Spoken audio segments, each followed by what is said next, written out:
கிறிஸ்துவின் சபையார் வழங்கும் கிறிஸ்துவின் வசனம் நிகழ்ச்சியை கேட்க உங்கள் யாவரையும் அன்புடன் அழைக்கிறோம். கிறிஸ்துவின் வசனம், இது கிறிஸ்தவர் கீதம். பரிசுத்த வேதம் பறைசாற்றும் வசனம், கிறிஸ்துவின் வசனம், இது கிறிஸ்தவர் கீதம்.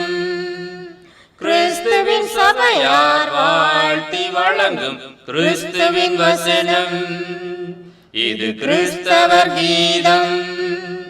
கிறிஸ்துவின் வசனம், கிறிஸ்துவின் வசனம், கிறிஸ்துவின் வசனம்.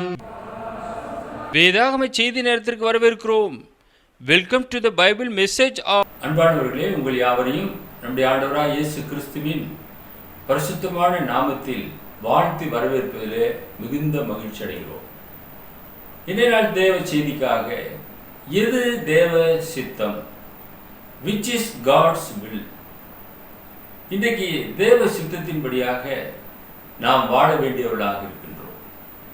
எனவே பரிசுத்த வேதாகமம் எது தேவ சித்தம் என்பதை பற்றி நமக்கு தெளிவாக போதிக்கின்றது. நம்முடைய ஆண்டவராய் இயேசு கிறிஸ்து ஒரு உவமையை சொன்னார். மத்தேயு எழுதின சுவிசேஷம் 21வது அதிகாரம் 28, 29 வசனங்கள். ஆயினும் உங்களுக்கு எப்படி தோன்றுகிறது? ஒரு மனுஷனுக்கு 2 குமாரர் இருந்தார்கள். மூத்தவனிடத்தில் அவன் வந்து, மகனே, நீ போய் இன்றைக்கு என் திராட்சை தோட்டத்தில் வேலை செய் என்றான். அதற்கு அவன் மாட்டேன் என்றான். ஆகிலும் பின்பு அவன் மனஸ்தாபப்பட்டு போனான். He answered and said, I will not. But afterward he repented and went. மனம் திரும்பி மனஸ்தாபப்பட்டு போயிருக்கின்றான். அன்பானவர்களே, முதலாவது அவன் மாட்டேன் என்று சொன்னான். அந்த திராட்சை தோட்டத்திற்கு உரிமையான தகப்பன் தன் பிள்ளைகளை பார்த்து இப்படியாக சொல்லுகிறார். 2 குமாரர்கள் இருக்கின்றார்கள். ஒருவனை பார்த்து, நீ போய் இன்னைக்கு எனக்கு திராட்சை தோட்டத்தில் வேலை செய் என்று சொல்லுகிறார். மூத்தவன் இடத்தில் வந்து, மகனே, நீ போய் இன்றைக்கு என் திராட்சை தோட்டத்தில் வேலை செய் என்றான். அதற்கு அவனுடைய முதலாவது பதிலாக என்னவாக இருந்தது? மாட்டேன் என்றான். ஆகிலும் பின்பு அவன் மனஸ்தாபப்பட்டு போனான் என்று பரிசுத்த வேதாகமும் சொல்லுகிறது. அன்பானவர்களே, நம்முடைய பிதாவாகிய தேவனும் கூட நம்மை பார்த்து அவருடைய உன்னதமான வேலைகளை செய்யும்படியாக கட்டளையிடுகிறார். நாம் அவருடைய பிள்ளைகளாக இருக்கிறபடினாலே நாம் தான் அந்த வேலையை செய்ய வேண்டும். திராட்சை தோட்டத்திற்கு எஜமானானவர் சொல்லுகிறார். நம்முடைய பரம பிதா சொல்லுகிறார், பிள்ளைகளாகிய நாம் அதற்கு கீழ்ப்படிய வேண்டியவர்களாக இருக்கிறோம். அதற்கு தான் முற்பிதாக்கள் காலம் துவங்கி தேவன் அநேகரை அனுப்பி கொண்டு வந்தார் என்று பார்க்கிறோம். அவருடைய சித்தம் செய்யத்தக்கதாக நாம் ஒவ்வொருவரும் ஒப்பு கொடுக்க வேண்டியது அவசியமாக இருக்கிறது.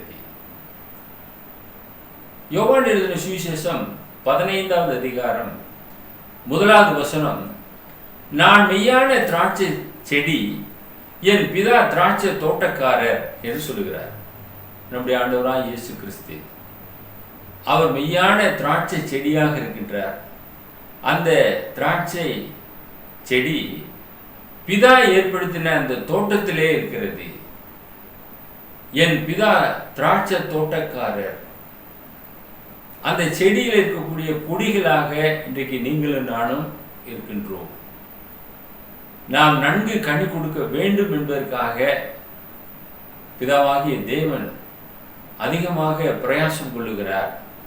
சுற்றிலும் வேலி அடைக்கிறார், அதை பாதுகாக்கிறார். நல்ல கனிகளை திராட்சை தோட்டத்தில் இருந்து கொடுக்க வேண்டும் என்று அவர் விருப்பம் உள்ளவராக இருக்கிறார் என்று நாம் பார்க்கிறோம். அந்த திராட்சை தோட்டத்திற்கு சொந்தக்காரன், அதாவது தகப்பன் என்ன சொல்லுகிறான்? இளைய மகனை அழைக்கின்றான். மத்தேயு 21வது அதிகாரம் 30வது வசனம். இளையவனிடத்திலும் அவன் வந்து அப்படியே சொன்னான். அதற்கு அவன், போகிறேன் ஐயா என்று சொல்லியும் போகவில்லை. He answered and said, I go, sir, and went not. ஆனால் அவன் போகவில்லை என்று வேத வசனம் சொல்லுகிறது. மிகவும் அழகாக சொல்லுகின்றான், கீழ்ப்படிதலோடு கூட சொல்லுகின்றான். போகிறேன் ஐயா என்று சொல்லி அவன் போகவில்லை. பொதுவாக சிறு பிள்ளைகள் அந்த விதமாகத்தான் சொல்லுவார்கள். செய்கிறேன் என்று சொல்வார்கள், ஆனால் செய்ய மறுப்பார்கள். ஒரு கடைக்கு போக சொல்கிறோம், கடைக்கு போகிறேன் என்று சொல்வார்கள், ஆனால் போக மாட்டார்கள். ஏதாவது எதிர்பார்ப்பார்கள்.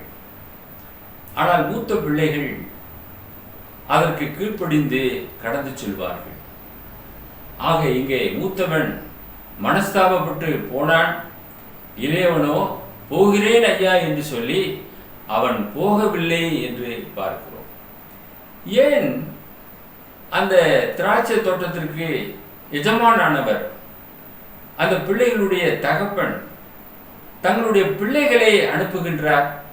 ஒரு வேலைக்காரனை அனுப்பலாமே. வேலைக்காரர்கள் அந்த வேலைகளை செய்வார்கள் அல்லவா? நாம் அந்த விதமாக நினைக்கலாம். ஆனால் வேலைக்காரர்கள் போனால் அந்த வேலை எவ்விதமாக இருக்கும்? நாம் வாசிக்கிறோம், யோவான் எழுதின சுவிசேஷம் 10வது அதிகாரம் 12-13 வசனங்கள். இயேசு சொல்லுகிறார், மேய்ப்பனாய் இராதவனும் ஆடுகள் தனக்கு சொந்தம் அல்லாதவனுமான கூலியாள் ஓனாய் வருகிறதை கண்டு ஆடுகளை விட்டு ஓடி போகிறான். அப்பொழுது ஓனாய் ஆடுகளை பீறி அவைகளை சிதறடிக்கும். கூலியாள் கூலிக்காக வேலை செய்கிறவனாகையால் ஓடி போகிறான், ஆடுகளுக்காக அவன் கவலைப்படான். கூலியாள் எவ்விதமாக வேலை செய்வான்? கூலிக்காக வேலை செய்வான். அந்த ஆடுகள் அவனுக்கு சொந்தமல்லாதது. ஏனென்றால் அவன் கூலிக்காக வேலை செய்கிறான். அந்த ஓனாய் வருகிறதை கண்டவுடனே ஆடுகளை விட்டு விட்டு ஓடி போவான். ஆனால் பிள்ளைகள் அவ்விதமாக செய்வார்களா? அவர்கள் உரிமையாளர்கள், பிதாவினுடைய சித்தத்தை நிறைவேற்றும்படியாக அந்த ஓநாய்களை விரட்டி அடிப்பார்கள். ஆனால் கூலி ஆட்கள் அந்த விதமாக செய்ய மாட்டார்கள். எனவே இந்த தகப்பன் தன்னுடைய பிள்ளைகளை திராட்சை தோட்டத்திற்கு வேலைக்கு அனுப்புகிறார். இன்றைக்கு நீங்கள் நானும் கர்த்தருடைய சித்தத்தை நிறைவேற்ற வேண்டும் என்றால் நாம் அவருடைய பிள்ளைகளாக இருந்து அந்த பணியை நாம் தான் செய்ய வேண்டும். கீழ்ப்படிதல் உள்ளவர்களாக இருந்து அதை நிறைவேற்ற வேண்டிய ஒரு பொறுப்பு நமக்கு இருக்கிறது. தாவீதை பற்றி நீங்கள் அறிவீர்கள். தாவீது ஒரு நல்ல ஒரு மேய்ப்பன். அவன் சவுலை பார்த்து சொல்லும்போது சொல்லுகிறார், 1 சாமுவேல் 17வது அதிகாரம் 34-35 வசனங்கள். தாவீது சவுலை பார்த்து, உம்முடைய அடியான் என் தகப்பனுடைய ஆடுகளை மேய்த்து கொண்டிருக்கிற போது ஒரு விசை ஒரு சிங்கமும் ஒரு விசை ஒரு கரடியும் வந்து மந்தையில் இருக்கிற ஒரு ஆட்டை பிடித்து கொண்டது. நான் அதை தொடர்ந்து போய் அதை அடித்து அதை அதன் வாய்க்கு தப்புவித்தேன். அது என்மேல் பாய்ந்த போது நான் அதன் தாடியை பிடித்து அதை அடித்து கொன்று போட்டேன் என்று சொல்லுகிறார் சவுல் ராஜாவை பார்த்து. அன்பானவர்களே, தாவீது நல்ல மேய்ப்பனாக இருந்தார். ஆடுகளை சிங்கம் பிடிக்கும் போது பயந்து போய் அவன் ஓடவில்லை. ஏனென்றால் தாவீதினுடைய தகப்பனுடைய ஆடுகள், சொந்தமான ஆடுகள், அந்த சிங்கத்தை தொடர்ந்து போய் அதனுடைய வாய்க்கு தப்புவிக்கிறார். அதே போல ஒரு கரடி கையிலிருந்து ஆட்டுக்குட்டியை தப்புவிக்கிறார். ஆக இவர் உரிமையாளராக இருந்தபடினாலே அந்த மிருகத்தோடு கூட போராடி ஆட்டை விடுவித்தார் என்று பார்க்கிறோம். அன்பானவர்களே, கூலியாளுக்கும் பிள்ளைகளுக்கும் உள்ள வித்தியாசம் அதுவாக இருக்கின்றது. இயேசு இந்த ஊமையை சொல்வதற்கான ஒரு காரணம் இருந்தது. ஏன் இந்த ஊமையை சொன்னார்? அதுக்கு முன்னுள்ள வசனங்களை நாம் கவனிக்க வேண்டியது அவசியமாக இருக்கிறது. மத்தேயு 21வது அதிகாரம் 23 27 வசனங்கள். அவர் தேவாலயத்தில் வந்து உபதேசிக்கையில் பிரதான ஆசாரியரும் ஜனத்தின் மூப்பரும் அவரிடத்தில் வந்து, நீர் எந்த அதிகாரத்தினால் இவைகளை செய்கிறீர்? இந்த அதிகாரத்தை உமக்கு கொடுத்தவர் யார் என்று கேட்டார்கள். இயேசு அதிகாரமுடையவராக போதித்துக் கொண்டிருந்தார் என்று நம்ம பார்க்கிறோம். இந்த அதிகாரத்தை உங்களுக்கு கொடுத்தது யார் என்று கேட்க ஆரம்பித்தார்கள். அன்பானவர்களே, இயேசு கிறிஸ்துவுக்கு வானத்திலும் பூமியிலும் சகல அதிகாரம் கொடுக்கப்பட்டிருக்கிறது. இந்த அதிகாரத்தை இந்த மூப்பரும் பிரதான ஆசாரியரும் பார்த்தார்கள். இந்த அதிகாரத்தை உமக்கு கொடுத்தது யார் என்ற ஒரு கேள்வியை கேட்க ஆரம்பித்தார்கள். இயேசு பிரதியுத்தரமாக, நானும் உங்களிடத்தில் ஒரு காரியத்தை கேட்கிறேன், அதை எனக்கு சொல்வீர்களானால் நானும் இன்ன அதிகாரத்தினாலே இவைகளை செய்கிறேன் என்று உங்களுக்கு சொல்லுவேன். இயேசுவும் ஒரு கேள்வியை கேட்க ஆரம்பித்தார். இந்த பிரதான ஆசாரியர்களையும் மூப்பர்களையும் பார்த்து கேள்வி கேட்டார். யோவான் கொடுத்த ஸ்நானம் தேவனால் உண்டாயிற்றோ மனுஷரால் உண்டாயிற்றோ, யாரால் உண்டாயிற்று என்று கேட்டார். அதற்கு அவர்கள், தேவனால் உண்டாயிற்று என்று சொல்வோமானால் பின்ன ஏன் அவனை விசுவாசிக்கவில்லை என்று நம்மை கேட்பார்.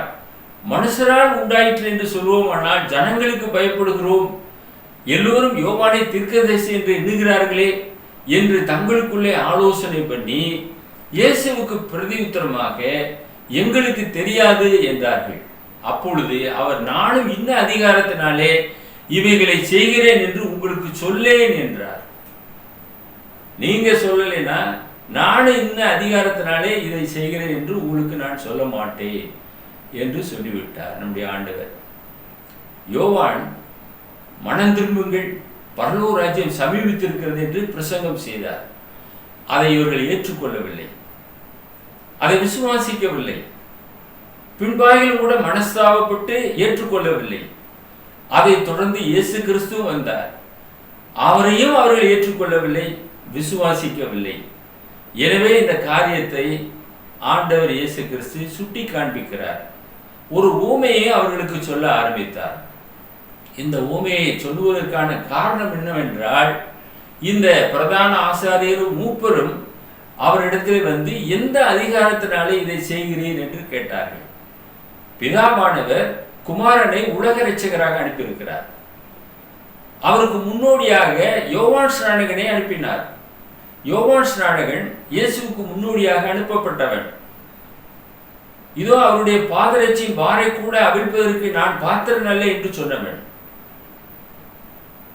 அவர் பெருக வேண்டும், நான் சிறுக வேண்டும் என்று சொன்னவன். அப்படிப்பட்ட ஒரு உன்னதமான தீர்க்கதரிசியினுடைய வார்த்தையும் அவர்கள் ஏற்றுக்கொள்ளவில்லை, இயேசுவினுடைய வார்த்தையும் ஏற்றுக்கொள்ளவில்லை. இயேசுவும் யோவான் ஸ்நானகனும் பிதாவினாலே அனுப்பப்பட்டவர்கள்.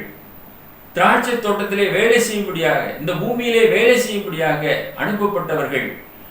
ஆனால் இந்த பிரதான ஆசாரியர் மூப்பர் அவர்களுக்கு செவி கொடுக்கவில்லை என்று பார்க்கிறோம். எனவே இந்த எந்த அதிகாரத்தினாலே இதை செய்கிறேன் என்று கேட்கும்போது, நானும் உங்களிடத்தில் ஒரு கேள்வியை கேட்கிறேன் என்று ஒரு கேள்வி எழுப்புகிறார். யோவான் கொடுத்த ஸ்நானம் தேவனால் உண்டாயிற்றோ மனுஷரால் உண்டாயிற்றோ, யாரால் உண்டாயிற்று என்று கேட்டார். அவர்கள் தேவனால் உண்டாயிற்று என்று சொல்வோமானால் பின்ன ஏன் அவனை விசுவாசிக்கவில்லை என்று நம்மை திரும்ப கேள்வி கேட்பார். மனுஷரால் உண்டாயிற்று என்று சொல்வோமானால் ஜனங்களுக்கு பயப்படுகிறோம் என்று எல்லாரும் யோவானை தீர்க்கதரிசி என்று எண்ணுகிறார்களே என்று தங்களுக்குள்ளே ஆலோசனை பண்ணி எங்களுக்கு தெரியாது என்று சொன்னார்கள். இயேசுவும், நான் இன்ன அதிகாரத்தினாலே செய்கிறேன் என்று உங்களுக்கு சொல்லேன் என்று சொல்லி முடித்து விட்டார். இரண்டாவதாக நாம் பார்க்கும்போது அவர்களை பார்த்து இயேசு கிறிஸ்து கேட்கிறார். அந்த உண்மையை சொன்ன பின்பதாக, எவன் தகப்பனுடைய சித்தம் செய்தவன் என்ற ஒரு கேள்வியை கேட்டார். மத்தேயு 21வது அதிகாரம் 31, 32 வசனங்கள். இவ்விருவரில் எவன் தகப்பனுடைய சித்தத்தின்படி செய்தவன் என்று கேட்டார். அதற்கு அவர்கள், மூத்தவன் தான் என்றார்கள். அப்பொழுது இயேசு அவர்களை நோக்கி, ஆயக்காரர்களும் வேசிகளும் உங்களுக்கு முன்னே தேவனுடைய ராஜ்யத்தில் பிரவேசிக்கிறார்கள் என்று மெய்யாகவே உங்களுக்கு சொல்லுகிறேன். ஏனென்றால் யோவான் நீதியின் மார்க்கமாய் உங்களிடத்தில் வந்திருந்தும் நீங்கள் அவனை விசுவாசிக்கவில்லை. ஆயக்காரர்களும் வேசிகளுமோ அவனை விசுவாசித்தார்கள். அதை நீங்கள் கண்டும் அவனை விசுவாசிக்கும்படியாக பின்பாகிலும் மனஸ்தாபப்படவில்லை என்றார். ஆக யோவான் ஸ்நானகன் இயேசுவுக்கு முன்னோடியாக வந்தான். அவனை அநேகர் ஏற்றுக்கொண்டார்கள். அந்த ராஜ்யத்தின் சுவிசேஷத்தை விசுவாசித்தார்கள், கீழ்ப்படிந்தார்கள். ஆயக்காரர்களும் வேசிகளும் விசுவாசித்தார்கள் என்று இயேசு கிறிஸ்து சொல்லுகிறார். ஆனால் நீங்களோ அதை விசுவாசிக்கவில்லை, பின்பாகிலும் மனஸ்தாபப்படவும் இல்லை என்று சொல்லுகிறார். இதற்குத்தான் இந்த ஊமையை சொல்லுகிறார். இந்த திராட்சை தோட்டத்தை பற்றியதான ஊமை. மூத்தவன் மனஸ்தாபப்பட்டு போனான், இளையவனோ போகிறேன் ஐயா என்று சொல்லி போகவில்லை. எவன் தகப்பனுடைய சித்தத்தின்படி செய்தவன் என்ற ஒரு கேள்வியை கேட்கும்போது நேர்த்தியான ஆன்சரை சொன்னார்கள். மூத்தவன் தான் என்று சொன்னார்கள்.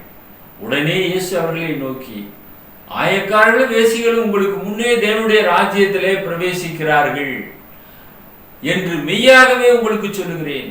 உங்களுக்கு முன்னாடி அவங்க போயிடுறாங்க, அதை ஏற்றுக்கொள்கிறார்கள். ஆனால் நீங்களோ அதை ஏற்றுக்கொள்ளவில்லை, மனஸ்தாபப்படவும் இல்லை என்று சொல்கிறார். அன்பானவர்களே, யோவான் கொடுத்த அந்த ஞான ஸ்நானம் எருசலேமை சுற்றில் உள்ள நகரத்தார் யாவரும் வந்து கீழ்ப்படிந்து பெற்றுக்கொண்டார்கள் என்று மத்தேயு 3வது அதிகாரம் 5-6 வசனங்களிலே நாம் பார்க்கிறோம். அப்பொழுது எருசலேம் நகரத்தாரும் யூதேயா தேசத்தார் அனைவரும் யோர்தானுக்கு அடுத்து சுற்றுப்புறத்தார் யாவரும் அவனிடத்தில் போய் தங்கள் பாவங்களை அறிக்கையிட்டு யோர்தான் நதியில் அவனால் ஞானஸ்நானம் பெற்றார்கள். அநேகர் வந்து ஞானஸ்நானம் பெற்றுக்கொண்டார்கள்.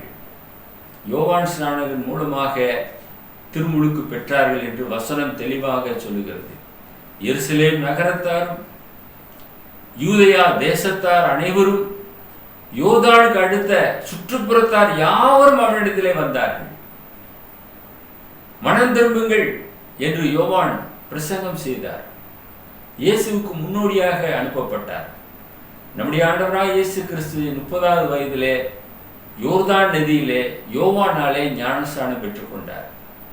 ஆக இப்படியெல்லாம் எல்லாரும் ஞானஸ்நானம் பெறும்போது இந்த பிரதான ஆசாரியர்கள் மூப்பர்கள் அதை ஏற்றுக்கொள்ளாமல் அதை புறம்பாக்கி போட்டார்கள், மனஸ்தாபப்படவில்லை. தேவனுடைய திருச்சித்தத்தை செய்து நிறைவேற்றும்படியாக அதை விசுவாசிக்கவில்லை. நாம் தொடர்ந்து பார்க்கும்போது கொர்நேலி குடும்பத்தை குறித்து நாம் பார்க்கிறோம். அப்போஸ்தலர் நடவடிக்கைகள் 10வது அதிகாரம் 33வது வசனம், அந்தபடியே நான் உடனே உம்மிடத்திற்கு ஆள் அனுப்பினேன் என்று கொர்நேலியு சொல்லுகிறார். நீர் வந்தது நல்ல காரியம், தேவனாலே உமக்கு கட்டளையிடப்பட்ட யாவையும் கேட்கும்படிக்கு நாங்கள் எல்லாரும் இப்பொழுது இங்கே தேவ சமூகத்திலே கூடியிருக்கிறோம் என்று சொல்கிறார். பாருங்க, கொர்நேலியுவுக்கு ஒரு தரிசனம் காண்பிக்கப்பட்டது. அதே போல பேதுருவுக்கும் தரிசனம் காண்பிக்கப்பட்டது. பேதுரு கொர்நேலி வீட்டுக்கு அனுப்பப்படுகிறார். கொர்நேலியு தேவனுடைய வார்த்தைகளை கேட்கும்படியாக ஆவலோடு தன்னுடைய குடும்பத்தார் உறவினர்களோடு கூட அங்கே காத்து கொண்டிருக்கிறான்.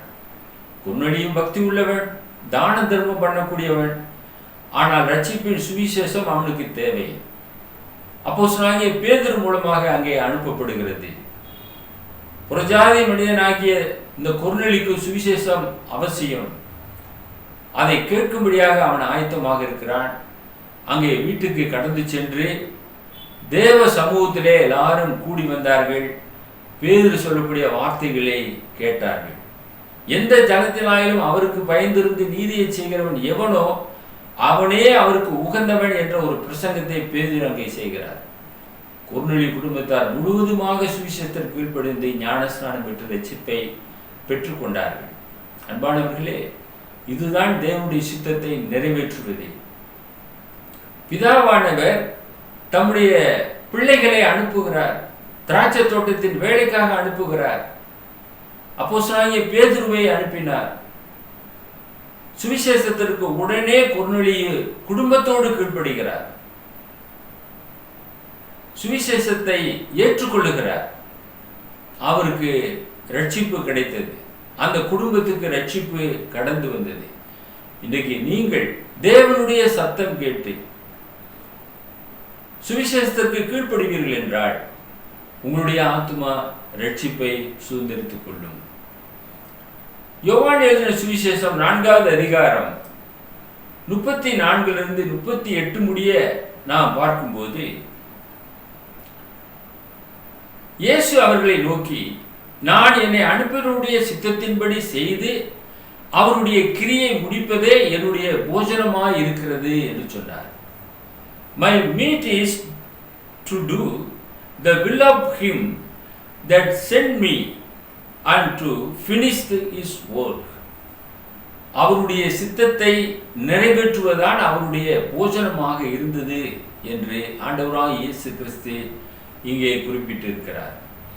அவருடைய கிரியைகளை செய்து முடிப்பதே என்னுடைய போஜனமாக இருக்கிறது.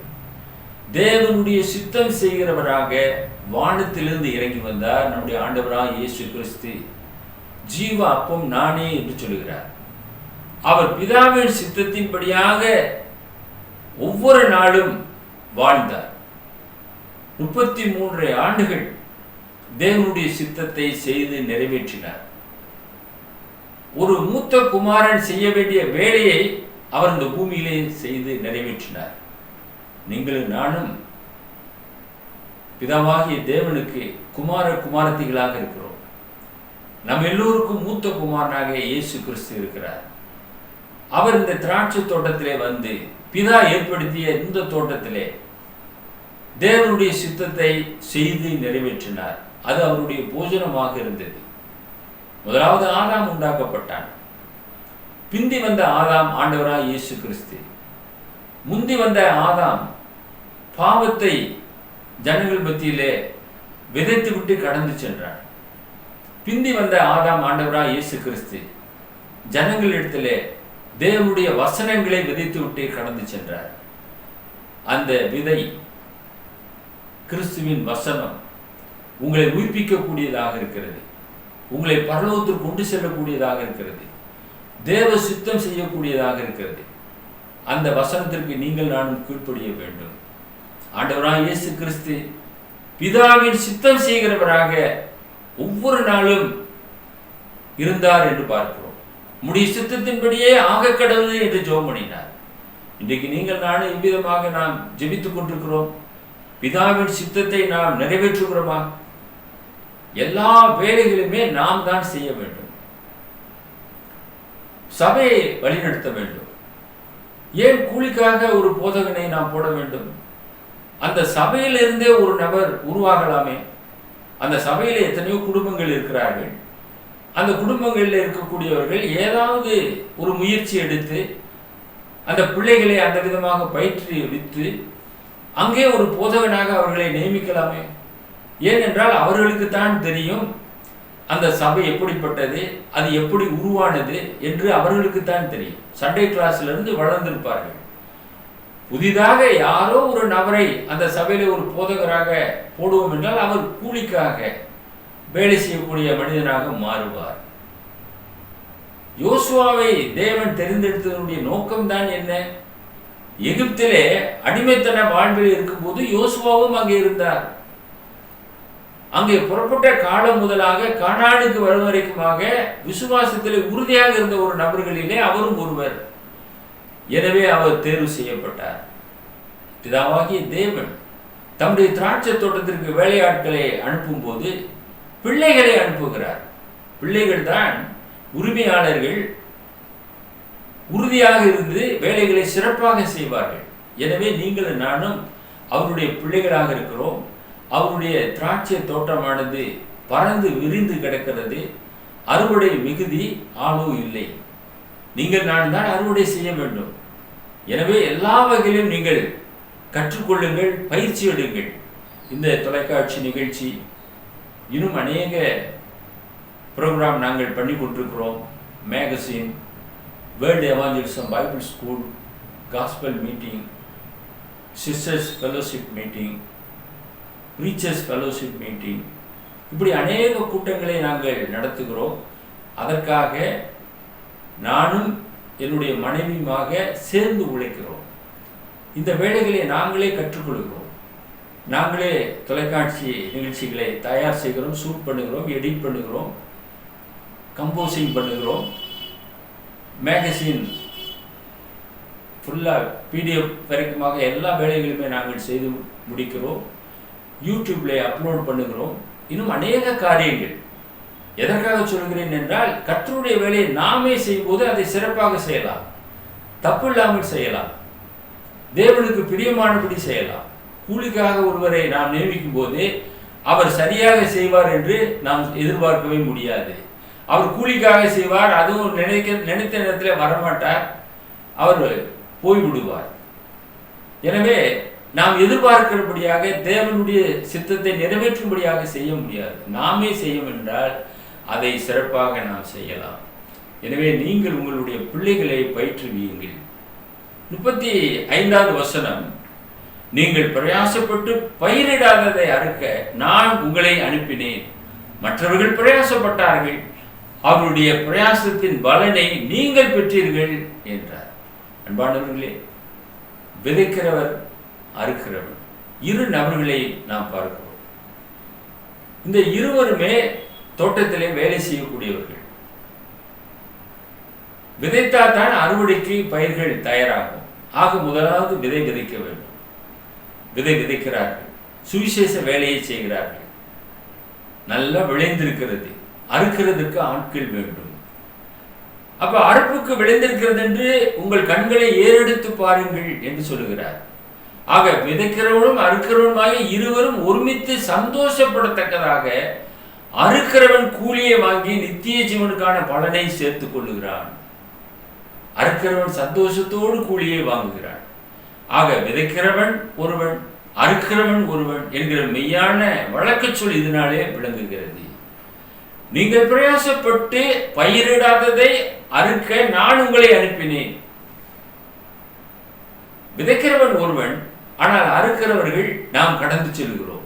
யாரோ பயிரிட்டார்கள், நாம் இப்பொழுது அறுவடை செய்ய போகிறோம். மற்றவர்கள் பிரயாசப்பட்டார்கள், அவருடைய பிரயாசத்தின் பலனை நீங்கள் பெற்றீர்கள். அன்பானவர்களே, இஸ்ரவேலுடைய விழுந்து போகுதல் நமக்கு ரட்சிப்பை கொண்டு வந்தது. ஆக அதிலிருந்து நிறைய காரியங்களை நாம் கற்றுக்கொள்கிறோம். அவர்கள் நிழலிலே வாழ்ந்தார்கள், நாம் நிஜத்திலே வாழ்கிறோம். அறுவடை நாட்களிலே வாழ்ந்து கொண்டிருக்கிறோம். ஆசீர்வாதமான வாழ்க்கையை அனுபவித்துக் கொண்டிருக்கிறோம். இப்படிப்பட்டதான ஒரு அற்புதமான ஒரு வாழ்க்கையை நம்முடைய ஆண்டவராக இயேசு கிறிஸ்து நமக்கு கொடுத்திருக்கிறார் என்று நாம் அறிகிறோம். எனவே இந்த நாளிலே நாம் தியானித்தபடியாக எது தேவ சித்தம் என்பதை நீங்கள் முதலாவது புரிந்து கொள்ளுங்கள். தகப்பனுடைய வார்த்தைக்கு கீழ்ப்படிந்து அந்த மூத்த மகன் கடந்து சென்றான். மனஸ்தாபப்பட்டு கடந்து செல்கிறான். இளைய மகன் போகிறேன் ஐயா என்று சொல்லி அவன் போகவில்லை. ஆக மூத்த சகோதரனை போல தேவ சித்தத்தை நீங்களும் நானும் நிறைவேற்ற வேண்டும். நாம் அவருடைய பிள்ளைகளாக இருக்கிறோம். அதை நிறைவேற்றுவீர்களா? அதை நிறைவேற்ற தேவன் உங்களை ஆசீர்வதித்து வழிநடத்தத்தக்கதாக உங்களுக்காக நாங்கள் பாரத்தோடு எங்களை நேசித்து வழிநடத்துகிற பரலோகத்தின் பிதாவே, நன்றுள்ள இருதயத்தோடு நாங்கள் உம்மை துதிக்கிறோம், ஸ்தோத்திரிக்கிறோம். உம்முடைய சித்தத்தை நிறைவேற்றத்தக்கதான ஒரு செய்தியை இந்த நாளிலே நாங்கள் கேட்கும்படியாக தேவன் உதவி செய்ததற்காக ஸ்தோத்திரம். எங்கள் ஆண்டவராய் இயேசு கிறிஸ்து சொன்ன உண்மையின்படியாக அந்த மூத்த குமாரனாக இருந்து மனஸ்தாபப்பட்டு வேலை செய்யும்படியாக கடந்து சென்றதை போல உம்முடைய திருச்சித்தத்தை இந்த பூமியிலே நாங்கள் நிறைவேற்றத்தக்கதாக விதைக்கிறவர்களாகவும் அறுக்கிறவர்களாகவும் இருந்து செயல்படத்தக்கதாக எங்கள் ஒவ்வொருவரையும் பிதாவாகிய தேவன் எடுத்து பயன்படுத்தியல்ல வேண்டுமாய் எங்கள் அன்பின் ஆண்டவர் இயேசு கிறிஸ்துவின் விலையேறு பெற்ற நாமத்தில் இந்த ஜெபத்தை தாழ்மையோடு ஏறெடுக்கிறோம் எங்கள் பரலோகத்தின் பிதாவே, ஆமென். இயேசு சொல்கிறார், நான் என்னை அனுப்பினருடைய சித்தத்தின்படி செய்து அவருடைய கிரியை முடிப்பதே என்னுடைய போஜனமாய் இருக்கிறது. Jesus said, my meat is to do the will of him who sent me and to finish his work. Amen. Program on YouTube channel. May God bless you all.